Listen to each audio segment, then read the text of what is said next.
ایک واقعہ اور جو ہو سکتا ہے ہماری نظر سے نہ گزرا ہو.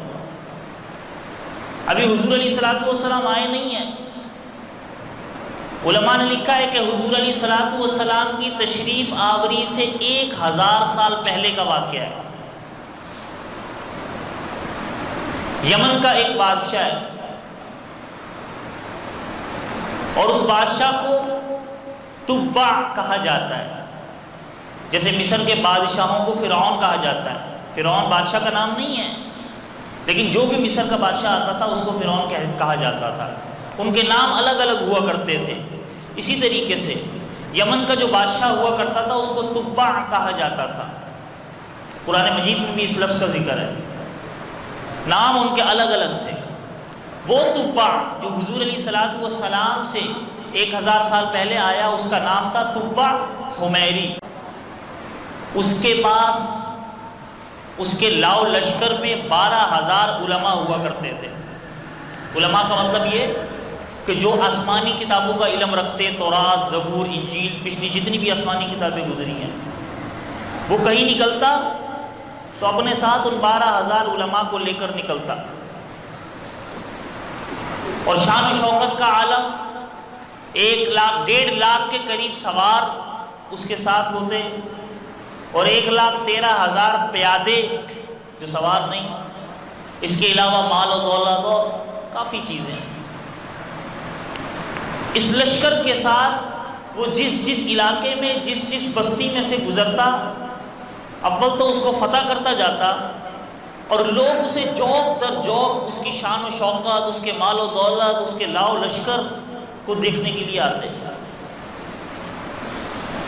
تو ابھی حضور علیہ اس کے لاؤ لشکر کو دیکھنے کے لیے آتے. تو ابھی حضور علیہ الصلوۃ والسلام آئے نہیں ہیں. 1000 سال پہلے کا واقعہ ہے. وہ اس حجاز مقدس کے علاقے سے گزر رہا ہے. مکہ مکرمہ کی دھرتی پر وہ پہنچتا ہے. ہر علاقے میں وہ گیا، لوگ اس کے ارد گرد جمع ہو گئے کہ بڑا پاپولر لیڈر آیا ہے، بڑا مقبول ہے. لیکن جب مکہ مکرمہ میں آتا ہے تو کوئی دیکھنے نہیں آیا. اتنا بڑا لشکر، لیکن اس کے باوجود کوئی نہیں آیا. اسے بڑا تعجب ہوا کہ بھئی میری شان و شوکت، میرے مال و دولت، میرے لاؤ لشکر کو دیکھنے یہاں سے کوئی کیوں نہیں آیا؟ میری حوصلہ افزائی ہوتی. اس نے پوچھا تو علماء نے کہا کہ بادشاہ سلامت، یہاں پر ایک گھر ہے جسے بیت اللہ کہا جاتا ہے، اللہ کا گھر ہے، اور اس گھر کو دیکھنے، اس کی زیارت کرنے، اس کی عبادت کرنے چاروں طرف سے لوگ آتے ہیں. اور آپ کے لشکر سے زیادہ تو ان کے پاس ہر سال حج کے دوران لوگ آتے ہیں.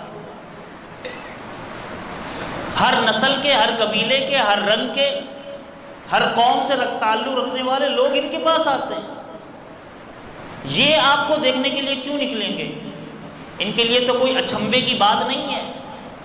ان کے پاس تو ہر سال ایسے لوگ ہیں. اچھا یہ بات ہے. بادشاہ سلامت نے ارادہ کیا، اس ارادے کو ظاہر نہیں کیا، دل میں یہ ارادہ کیا کہ میں یوں کرتا ہوں کہ اس گھر کو گرا دیتا ہوں، نعوذ باللہ، تاکہ میرے علاوہ کسی کی شان و شوکت نہ رکھے. بادشاہ نے یہ ارادہ کیا تھا. اتنے میں بادشاہ کو بیماری لاحق ہوئی. کتابوں میں لکھا ہے کہ اس کے منہ سے، اس کی ناک سے، اس کی آنکھوں سے، کانوں سے خون جاری ہوا. بیمار ہو گیا بادشاہ سلامت. وہیں پر پڑاؤ ڈال لیا. حکیم حضرات بلا لیے گئے کہ بھئی کیا ہو گیا ہے، بادشاہ کو پتہ تو چلے. کافی حکیموں نے دیکھا، کسی نے کیا علاج تجویز کیا، کسی نے کیا علاج تجویز کیا.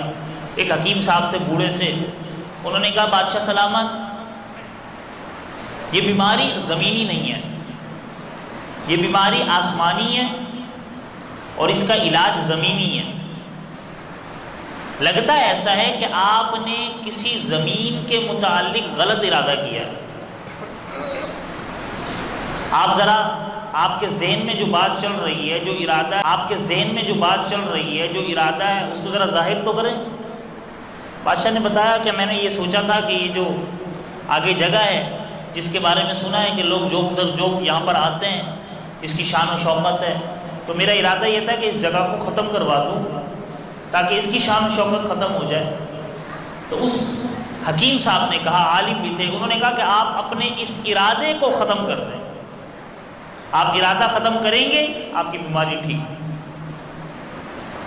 بادشاہ سلامت نے فوراً توبہ استغفار کیا، اپنے ارادے سے رجوع کیا، اللہ تعالیٰ نے شفا دے دی۔ پھر اس کے بعد بادشاہ خوش ہوا۔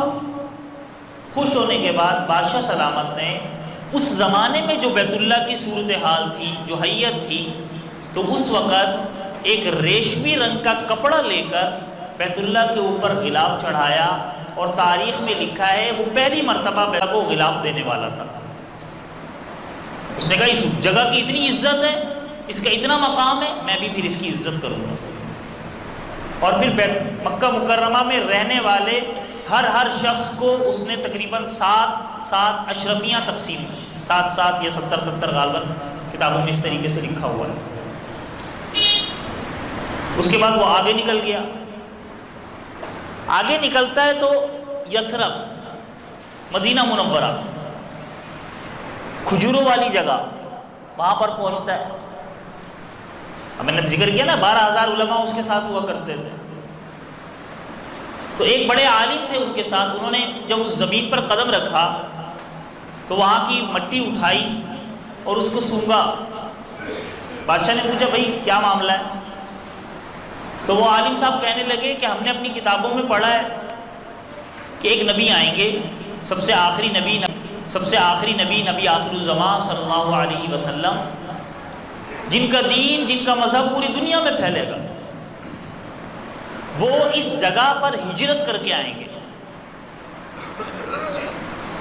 اور کئی صفات حضور علیہ الصلوۃ والسلام کی بیان فرمائی۔ بادشاہ کا دل تو پہلے ہی مکہ مکرمہ سے ہوتے ہوئے وہیں پر پسیج چکا تھا، اس کے دل میں کچھ نہ کچھ ایمان کی رمق پیدا ہو چکی تھی۔ آگے جب اس نے یہ الفاظ سنے، اس نے وہیں پر پڑاؤ ڈال لیا۔ مجھے حالات بیان کرو کہ ہماری کتابوں میں، آسمانی کتابوں میں، تورات، زبور، انجیل میں اس نبی کے کیا حالات ہیں۔ علماء نے جو معلومات تھی حضور علیہ الصلوۃ والسلام کے حالات تورات، زبور، انجیل میں موجود ہیں وہ بیان کیے۔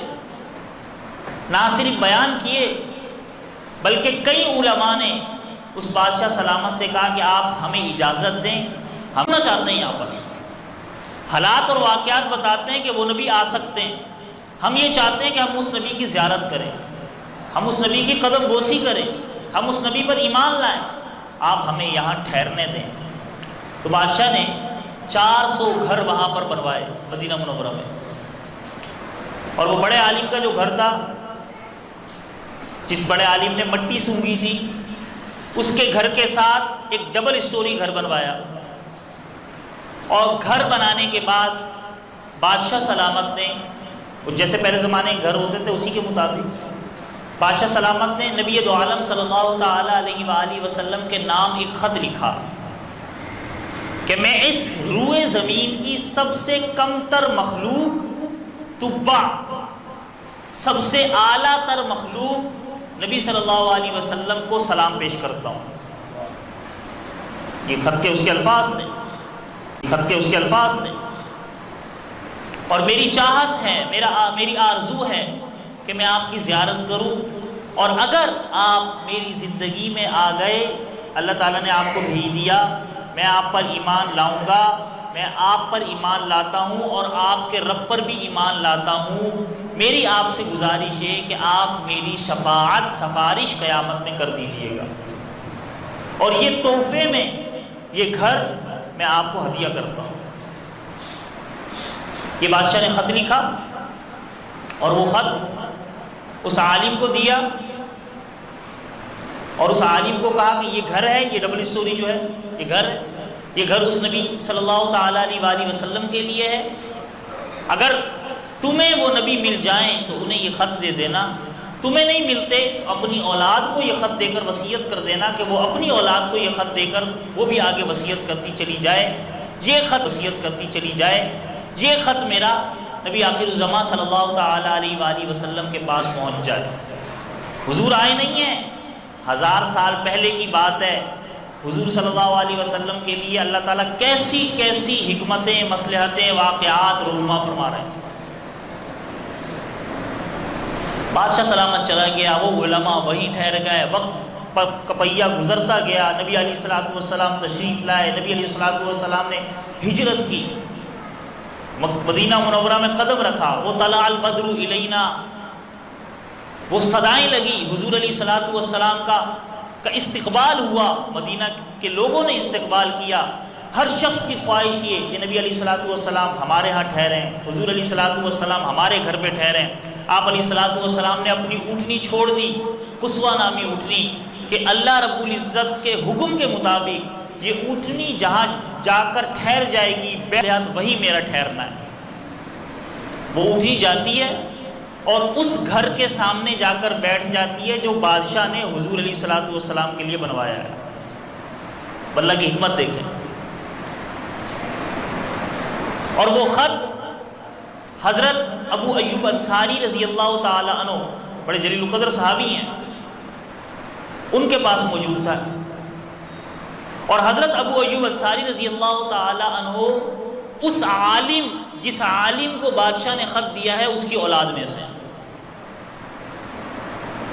خط ابو ایوب انصاری رضی اللہ تعالیٰ عنہ کے غلام ابو لیلہ کو انہوں نے سنبھال کے دیا ہوا تھا کہ اے ابو لیلہ، تم نے یہ خط سنبھال کے رکھنا ہے، کبھی بھی اس کا ضرورت پیش آ سکتی ہے۔